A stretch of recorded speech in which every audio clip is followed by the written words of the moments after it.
నమస్కారం. సింగం టీవీకి స్వాగతం. రాష్ట్ర విభజన ఆంధ్రప్రదేశ్కు అనేక విధాల శాపంగా పరిణమించింది. 6 దశాబ్దాల పాటు అభివృద్ధికి కేంద్ర బిందువుగా అలరారి అన్ని ప్రాంతాల ప్రజల సొమ్ముతో అభివృద్ధి చెందినటువంటి హైదరాబాద్ నుంచి లభించేటువంటి ఆదాయంలో ఒక్క పైసా కూడా ఆంధ్రప్రదేశ్కు లభించకపోవడం అనేటువంటిది ఒక దురదృష్టమైతే, విభజన వరంగా వచ్చినటువంటి ప్రత్యేక హోదా, కేంద్ర ప్రభుత్వ సారథ్యంలో పోలవరం నిర్మాణం అనేటువంటివి చంద్రబాబు దురాశ కారణంగా, కమిషన్ల కోసం అతగాడు పడినటువంటి కకృతి కారణంగా ఆంధ్రులకు లభించినటువంటి అద్భుతమైనటువంటి అవకాశం అనేటువంటిది చేజారిపోయింది. అధికారంలోకి వచ్చినప్పటి నుంచి ఎప్పుడూ తాను, తన కుటుంబము, తన సామాజిక వర్గము, తన పార్టీ నాయకులు వీళ్ళ బాగోగులే తప్ప చంద్రబాబు ఎన్నడూ ఈ 5 ఏళ్ల కాలంలో ఆంధ్రప్రదేశ్ ప్రజల బాగును పట్టించుకున్నటువంటి పాపాన పోలేదు. ఒక పక్క నుంచి ఈనాడు, ఇంకో పక్క నుంచి ఆంధ్రజ్యోతి, అదేవిధంగా TV5, ఆ మహా టీవీ, ఇటువంటివన్నీ కూడా చాలా పెద్ద ఎత్తున ఓహో అంటూ చంద్రబాబు పల్లకి మోస్తూ ఆయనను వీరుడు, ధీరుడు, శూరుడు, ఆంధ్రప్రదేశ్ CEO అని అంటూ ఆయన ప్రతిభా సామర్థ్యాల గురించి రోజు విపరీతమైనటువంటి ప్రచారమే జరిగింది తప్ప అంతకు మించినటువంటి అభివృద్ధి అనేటువంటిది మనకు ఎక్కడ కూడా కనిపించదు. మన ప్రారంభమే అంటే ఒక నూతన రాష్ట్రంగా, తెలంగాణ నుంచి విడిపోయినటువంటి నూతన రాష్ట్రంగా అత్యంత దురదృష్టకరమైనటువంటి పరిస్థితులలో సాగిందనేటువంటిది ఎవ్వరూ కాదనలేనటువంటి సత్యం. అమరావతి కుంభకోణం అనేటువంటిది ఎంతో కొంత తెలిసే ఉంటుంది. దాని తర్వాత వచ్చినటువంటిది, దాంతోపాటే విశాఖపట్నం హుదూదు తుఫాను మాటున 1,00,000 ఎకరాలకు సంబంధించినటువంటి భూ రికార్డులు మాయమయ్యాయని చెప్తూ 1,00,000 ఎకరాలను కేవలం విశాఖపట్నం జిల్లాలో అనేక మండలాలలో 1,00,000 ఎకరాల భూమిని తెలుగుదేశం పార్టీ అధినాయకులు, ఆ పార్టీకి సంబంధించిన శాసనసభ్యులు, పార్లమెంట్ సభ్యులు, మంత్రులు, అధికారులు, తెలుగుదేశం పార్టీ చోటామోటా నాయకులు కైంకర్యం చేసినటువంటి విషయం గురించి లోగడ ఒక వీడియోలో చెప్పాను. ఇప్పుడు ఆ రెండింటికంటే, అంటే అటు అమరావతి భూముల కంటే, అదేవిధంగా విశాఖపట్నంలో జరిగినటువంటి హుద్హుద్ తుఫానుకు సంబంధించినటువంటి కుంభకోణాన్ని మించి ఇప్పుడు మరొక, అంటే ఆంధ్రప్రదేశ్ని అత్యంత దారుణమైనటువంటి శాపగ్రస్తంగా మార్చినటువంటి మరో కుంభకోణం గురించి ఇప్పుడు నేను మీకు చెప్పబోతున్నాను. సూక్ష్మంగా చెప్పాలంటే ఇది మ్యూటేషన్ కుంభకోణం. అంటే రాష్ట్రంలో ఇతర కుంభకోణాలన్నింటికన్నా కూడా అనేక రెట్లు పచ్చనేతలు డీమ్డ్ మ్యూటేషన్ ముసుగులో భారీగా భూములను కొల్లగొట్టి స్వాధీనం చేసుకుని వారి కబ్జాలో పెట్టుకున్నటువంటి ఈ కుంభకోణం గురించి సాధ్యమైనంత క్లుప్తంగా చెప్పేటువంటి ప్రయత్నం చేస్తాను. ఈ మ్యూటేషన్ కుంభకోణంలో ప్రధానమైనటువంటి సూత్రధారులు తెలుగుదేశం పార్టీ నాయకులైతే, పాత్రధారులు క్షేత్రస్థాయిలోని రెవెన్యూ అధికారులు. సామ దాన భేద దండోపాయాలతో కొంతమంది అధికారులను లొంగదీసుకున్నటువంటి తెలుగుదేశం పార్టీ నాయకులు ప్రభుత్వ భూములను సొంతం చేసుకున్నారు. కేవలం 4 నెలల వ్యవధిలో 2016లో కేవలం 4 నెలల వ్యవధిలో 1,17,000 డీమ్డ్ మ్యూటేషన్లు జరిగాయంటే ఆంధ్రప్రదేశ్లో సర్కారీ భూములను తెలుగుదేశం పార్టీ ఏ స్థాయిలో కైంకర్యం చేసిందో తెలుసుకుంటే మీరు దిగ్భ్రాంతికి గురవుతారు. ఇందుకు అసలు ఈ డీమ్డ్ మ్యూటేషన్ అంటే ఏమిటి, అధికార పార్టీ నాయకులు వీటిని వరల్లా ఎలా మార్చుకున్నారో కొంచెం వివరించేటువంటి ప్రయత్నం చేస్తాను. మ్యూటేషన్ లేదా డీమ్డ్ మ్యూటేషన్ అంటే తాజా మార్పులకు అనుగుణంగా భూ యాజమాన్య రికార్డులు సవరించడాన్ని మ్యూటేషన్ అంటారు. అంటే వంశపారంపర్యంగా లేదా కొనుగోలు ద్వారా వచ్చినటువంటి భూమికి సంబంధించినటువంటి రెవెన్యూ రికార్డులలో తమ పేరు నమోదు చేసి యాజమాన్య హక్కులు కల్పించాలంటూ రెవెన్యూ శాఖకు మీ సేవ కేంద్రాల ద్వారా పెద్ద సంఖ్యలో అర్జీలు వస్తుంటాయి. కొంతమంది తప్పుడు రికార్డులు సృష్టించి ప్రభుత్వ భూములు తమవంటూ రికార్డుల సవరణ కోసం ఈ విధమైనటువంటి దరఖాస్తులు కూడా చేస్తూ ఉంటారు. భూ యాజమాన్య హక్కుల పత్రం అంటే 1B, భూ అనుభవ పుస్తకం అంటే అడంగల్ తదితర రెవెన్యూ రికార్డులలో యజమాని పేరును లేదా విస్తీర్ణాన్ని మార్చడాన్ని, అదనంగా సర్వే నంబర్లను చేర్చుతూ సవరణలు చేయడాన్ని రెవెన్యూ పరిభాషలో మ్యూటేషన్ అని అంటారు.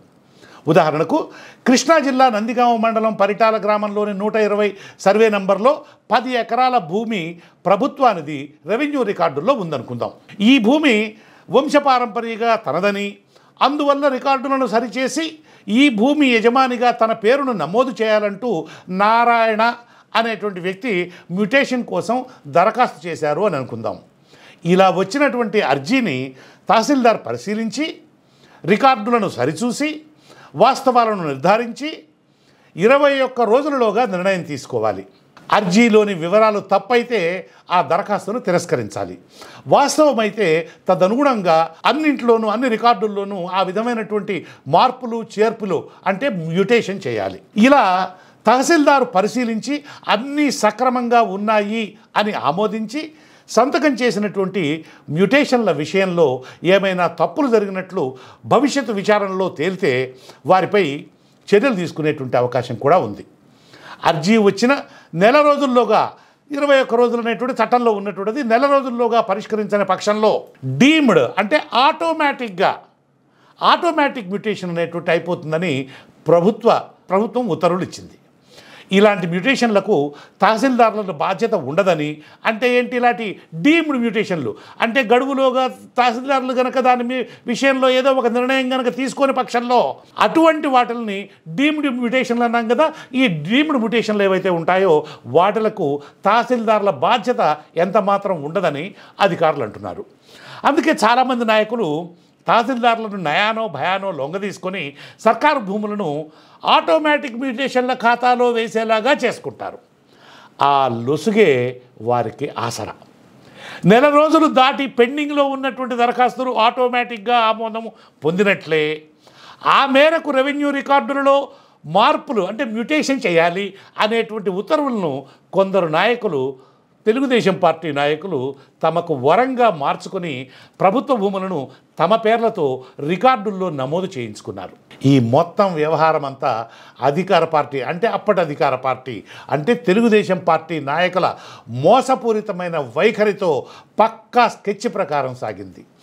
డీమ్డ్ ఉత్తర్వులలోని ఈ లొసుగును అనుకూలంగా మార్చుకుని అడ్డగోలుగా ప్రభుత్వ భూములను సంపన్నులు, అధికార పార్టీకి చెందినటువంటి బడా చోటా మోటా నాయకులు తమ పేర్లతో రాయించుకున్నారు. దీంతో తహసీల్దార్లపై తీవ్ర స్థాయిలో ఒత్తిళ్లు ప్రారంభమయ్యాయి. రకరకాలుగా ప్రలోభపెట్టి అనేక రకాలుగా బెదిరించి తహసీల్దార్లపై తీవ్ర స్థాయిలో ఒత్తిడి తెచ్చి అధికార పార్టీ అదే తెలుగుదేశం పార్టీ అధినేతలు తామనుకున్నది సాధించుకున్నారన్నటువంటి విమర్శలు వెల్లువెత్తాయి. సీఎం సొంత జిల్లా చిత్తూరులోని ఒక తహసీల్దార్ తెలుగుదేశం పార్టీ మండల నాయకుడు కలిసి నీకు ఇవ్వాల్సింది నీకు ఇస్తాను, నీకు ప్రోటోకాల్ ఇతర ఖర్చులు ఉంటాయి కదా, ఆ 10 ఎకరాలు నా పేరుతో ఎక్కించు, ఏమీ కాకుండా చూసుకునేటువంటి బాధ్యత నాది అంటూ ఆయన్ని ఒప్పించే ప్రయత్నం చేశారు. ప్రభుత్వ భూమి మాదంటూ మీరు తప్పుడు పత్రాలతో దరఖాస్తులు చేస్తే దానిని మేము ఆమోదించడం సరికాదు, విచారణ జరిగితే దొరికిపోతాం అని ఆ అధికారి తెలిపాడు. ఎందుకు ఆందోళన? మా దరఖాస్తు ఆమోదించకుండా గడువు ముగిసే అంటే నెల రోజులు దాటేంత వరకు పెండింగ్లో పెట్టు, ఆ తర్వాత ఆటోమేటిక్గా డీమ్డ్ మ్యుటేషన్ కింద రెవెన్యూ రికార్డులలో ఆ భూ యాజమాన్య హక్కులు మాకు దక్కేలా నమోదు చేయి. ఇలా చేయడం వల్ల మీ మీదికి ఏ విధమైనటువంటి చర్య రాదు అని సదరు నాయకుడు ఆ తహసీల్దార్ మీద ఒత్తిడి తీసుకొచ్చాడు. ఆ నాయకుడిని ఎదిరించలేక ఏమీ చేయలేక ఆ తహసీల్దార్ ఆయన చెప్పినట్లే చేశాడు. ఈ విషయాన్ని రెవెన్యూ డిపార్ట్మెంట్లను ఓ సీనియర్ అధికారి వద్ద ప్రస్తావించగా వాస్తవంగా ఇలాంటి జీవో జారీ చేయడమే తప్పు, మ్యుటేషన్ దరఖాస్తులు నిర్దిష్ట గడువులోగా పరిశీలించి పరిష్కరించాలని జీవో ఉండాలి, దానికి భిన్నంగా జీవో ఇచ్చారు అని ఆ అధికారి వివరించారు. తహసీల్దార్లపై తీవ్ర స్థాయిలో ఒత్తిడి తెచ్చి అధికార పార్టీ నేతలు తామనుకున్నది సాధించుకుంటున్నారనుకున్నటువంటి విమర్శలు వినపడుతూ ఉన్నాయి. రాష్ట్ర వ్యాప్తంగా, ఆంధ్రప్రదేశ్ వ్యాప్తంగా అన్ని జిల్లాలలోనూ ఇదే విధమైనటువంటి పరిస్థితి ఉంది. మాకు అందినటువంటి సమాచారం ప్రకారం, మేము తెలుసుకోగలిగినటువంటి సమాచారం ప్రకారం కొన్ని వివరాలు ఇస్తాం. నెల్లూరు జిల్లాలో 2 టీడీపీ నేతలు భారీగా ప్రభుత్వ భూములను అనుచరుల పేర్లతో సొంతం చేసుకున్నారు. ఇతర నాయకులు వారి అనుచరులు కూడా ఇదే బాటలో సర్కారు భూములను మాయం చేశారు. ప్రకాశం, కర్నూలు, చిత్తూరు, విశాఖపట్నం జిల్లాలలో కూడా భారీ భూ ఆక్రమణలు జరిగాయి. విశాఖపట్నం జిల్లా సబ్బవరం మండలంలో ఒక టీడీపీ నాయకుడు బినామీ పేర్లతో 50 ఎకరాల ప్రభుత్వ భూమిని కొట్టేసినట్లు తెలిసింది. నెల్లూరు జిల్లాలో కూడా ఇలాంటి మోసాలే జరిగాయి. ఈ జిల్లాలో మొత్తం మ్యూటేషన్లలో 29.53% డీమ్డ్ ఖాతాలోనివే అని అధికారులు చెప్తున్నారు. డీమ్డ్ మ్యూటేషన్ అంటే ఇందాకే చెప్పాను కదా, అధికారులు అంటే తహసీల్దారు కనుక దాని మీద ఏ విధమైనటువంటి గడువులోగా అంటే నెల రోజుల్లోగా కనుక ఏ విధమైనటువంటి చర్య తీసుకోకపోతే అది ఆటోమేటిక్గా మ్యూటేషన్ అంటే ఆ మార్పు జరిగిపోతుంది. అంటే ఆ దరఖాస్తులు ఎవరైతే పెట్టుకుంటారో ఆ దరఖాస్తుదారుడి పేరు మీదకి ఆ భూమి మారిపోతుంది. ఇంతకన్నా ఘోరమైనటువంటి నిబంధన ఎక్కడా ఉండదు. ప్రకాశం జిల్లాలో అక్రమాలు అధికంగానే జరిగాయి. ఈ జిల్లాలో 25.74% డ్యూమ్డ్ మ్యూటేషన్లు జరిగాయి. సీఎం సొంత జిల్లా చిత్తూరులో సుమారు 19% మ్యూటేషన్లు అధికారుల అనుమతితో సంబంధం లేకుండా జరిగిపోయాయి. భూమి ఎవరిది, ఏమిటి, ఆధారాలు ఉన్నాయా అనే అంశాలతో సంబంధం లేకుండా కేవలం 3-4 నెలల్లో రాష్ట్ర వ్యాప్తంగా 1,17,000 మ్యూటేషన్లు జరిగాయి. దీని ద్వారా ఎంత భూమి అన్యాక్రాంతమైంది అంటే తెలుగుదేశం పార్టీ నాయకుల పాలబడింది అనేటువంటి వివరాలను ఇంకా సేకరించేటువంటి ప్రయత్నమే చేస్తున్నాం. ఒకవేళ విచారణ జరిపిన ఆధారాలు లేకుండా చేసి ఉంటారు అని ఒక సీనియర్ ఐఏఎస్ అధికారి వ్యాఖ్యానించాడు. కేవలం 4 నెలల్లో, 4 అంటే 4 నెలల్లో 1,17,000 డీమ్డ్ మ్యూటేషన్లు అంటే దీని ద్వారా కొన్ని లక్షల ఎకరాల భూమి ఆంధ్రప్రదేశ్ వ్యాప్తంగా తెలుగుదేశం పార్టీ నాయకుల అధీనమైపోయింది. ప్రభుత్వ రికార్డుల ప్రకారమే డీమ్డ్ మ్యూటేషన్ల కుంభకోణం బయటపడిన విశాఖ జిల్లా భూ కుంభకోణాన్ని మించిపోయేలాగా ఉంది. కేవలం 3-4 నెలల స్వల్ప వ్యవధిలోనే ఏకంగా 1,17,000 మ్యూటేషన్లు డీమ్డ్ ఖాతాలో జరిగిపోయాయి. తాజాగా తహసీల్దారులతో రాష్ట్ర రెవెన్యూ ఉన్నతాధికారుల సమీక్షల్లో డీమ్డ్ మ్యూటేషన్ల అంశం తీవ్ర స్థాయిలో చర్చనీయాంశమైంది. ఇలా మీరు పరిశీలించి ఆమోదించకుండా కావాలనే జాప్యం చేసి ఈ దరఖాస్తును పక్కన పెట్టి జీవోను అడ్డం పెట్టుకుని డీమ్డ్ మ్యూటేషన్లు చేయడం దారుణం. ఇక నుంచి ఖచ్చితంగా ఇలా జరగకుండా చూడండి. మీ చేతికి మకిల అంటదనే చందంగా మీరు వ్యవహరిస్తున్నారు. ఇది ఏమాత్రం మంచి విధానం కాదు అని ఉన్నతాధికారులు వారిని హెచ్చరించారు. అధికారికంగా బయటకు చెప్పకపోయినా ఇందులో భారీ అక్రమాలు అంటే సరిదిద్దుకోలేనటువంటి తప్పులు జరిగాయి అనేటువంటిది రెవెన్యూ శాఖలో వినిపిస్తోంది. ఒక హుద్హుద్ తుఫాన్లో 1,00,000 ఎకరాలకు పైగా ఇలాగా ఇక్కడ మ్యూటేషన్లే 1,17,000 డీమ్డ్ మ్యూటేషన్లు అంటే ఎన్ని లక్షల ఎకరాలు ప్రభుత్వ భూమి తెలుగుదేశం పార్టీ నాయకులు కైంకర్యం చేశారు అనేటువంటి విషయం ఊహించుకుంటేనే ఒళ్ళు జలధరిస్తుంది. తెలుగుదేశం పార్టీ తరఫున జోంబీస్ మాదిరిగా అంటే ఒక రకమైనటువంటి ఒక భూతాల మాదిరిగా ప్రవర్తిస్తూ ఉన్నారు ఆ పార్టీ నాయకులు, కార్యకర్తలు. అంటే ఇంత స్థాయిలో అవినీతి, ఇంత స్థాయిలో భూ ఆక్రమణలు, భూ కబ్జాలు, భూమి పట్లు జరిగితే ఎవరైనా ఆ లబ్ధి పొందినటువంటి వాళ్ళు ఆ పార్టీ పట్ల సహజంగా ఇలాగే ప్రవర్తిస్తారు. చంద్రబాబు నాయుడు హయాంలో ఆంధ్రప్రదేశ్లో జిల్లాల వారీగా జరిగినటువంటి మ్యూటేషన్ల వివరాలని సంక్షిప్తంగా ఇప్పుడు మీ ముందు ఉంచుతున్నాం. వీటిలో తహసీల్దారులు ఆమోదించినవి, తహసీల్దారుల ఆమోదం లేకుండా డీమ్డ్ మ్యూటేషన్లుగా పొందినటువంటివి మొత్తం అన్నింటినీ కలిపి ఈ వివరాలను మీకు అందిస్తూ ఉన్నాం. పశ్చిమ గోదావరి జిల్లా తహసీల్దారులు ఆమోదించినవి 50,850 కాగా డీమ్డ్ మ్యూటేషన్లు 2,415. మొత్తం మ్యూటేషన్లు 53,265. కృష్ణా జిల్లా 43,196 తహసీల్దారులు ఆమోదించినటువంటి మ్యూటేషన్లు కాగా డీమ్డ్ మ్యూటేషన్లు 4,058. మొత్తం 47,253. తూర్పుగోదావరి జిల్లా తహసీల్దారులు ఆమోదించినటువంటి మ్యూటేషన్లు 46,877 కాగా డీమ్డ్ మ్యూటేషన్లు 4,520. మొత్తం మ్యూటేషన్లు 51,397. అనంతపురం 64,411, 6,561, 70,972. గుంటూరు 47,835, 6,216. మొత్తం మ్యూటేషన్లు 54,051. విజయనగరం జిల్లా 79,791 మ్యూటేషన్లను తహసీల్దారులు ఆమోదించగా డీమ్డ్ మ్యూటేషన్లు 11,342 కాగా మొత్తం మ్యూటేషన్లు 91,133.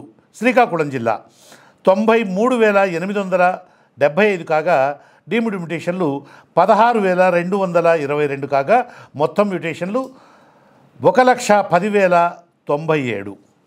కర్నూలు జిల్లా 44,042 కాగా 8,798 కాగా మొత్తం మ్యూటేషన్లు 52,840. వైఎస్ఆర్ జిల్లా 27,229 కాగా 5,976 మొత్తం 33,205. విశాఖపట్నం 52,984 తహసీల్దార్లు ఆమోదించినటువంటి మ్యూటేషన్లు కాగా డీమ్డ్ మ్యూటేషన్లు 12,199. మొత్తం మ్యూటేషన్లు విశాఖ జిల్లావి 65,183. చిత్తూరు జిల్లా 64,429 కాగా 15,080. మొత్తం మ్యూటేషన్లు 79,509. ప్రకాశం జిల్లా 45,312 కాగా 15,702. మొత్తం మ్యూటేషన్లు 61,014. నెల్లూరు 19,003 తహసీల్దార్లు ఆమోదించిన మ్యూటేషన్లు కాగా డీమ్డ్ మ్యూటేషన్లు 7,962. మొత్తం మ్యూటేషన్లు 26,965. మొత్తం ఆంధ్రప్రదేశ్ వ్యాప్తంగా తహసీల్దార్లు ఆమోదించినటువంటి మ్యూటేషన్లు 6,70,934 కాగా డీమ్డ్ మ్యూటేషన్లు 1,17,051. మొత్తం మ్యూటేషన్లు 7,96,884. ఒక్కొక్క మ్యూటేషన్లో ఎన్ని ఎకరాలైనా ఉండవచ్చు. అది 1 ఎకరం ఉండొచ్చు, లేదా కొన్ని సెంట్లే ఉండొచ్చు, లేదా 100, 150 అంతకు మించినటువంటి 700, 600 ఎకరాలు కూడా అటువంటి అవకాశం కూడా ఉంది. కేవలం ఇప్పుడు చెప్పినటువంటిది మ్యూటేషన్లకు సంబంధించినటువంటి వివరాలు మాత్రమే. ఈ వీడియోని మీకు కనుక నచ్చే పక్షంలో దీన్ని లైక్ కొట్టండి, 10 మందితో షేర్ చేయండి. అదేవిధంగా సింగం టీవీకి సబ్స్క్రైబర్స్గా చేరి ఆ పక్కనే ఉన్నటువంటి గంట గుర్తు కొట్టండి. నమస్కారం.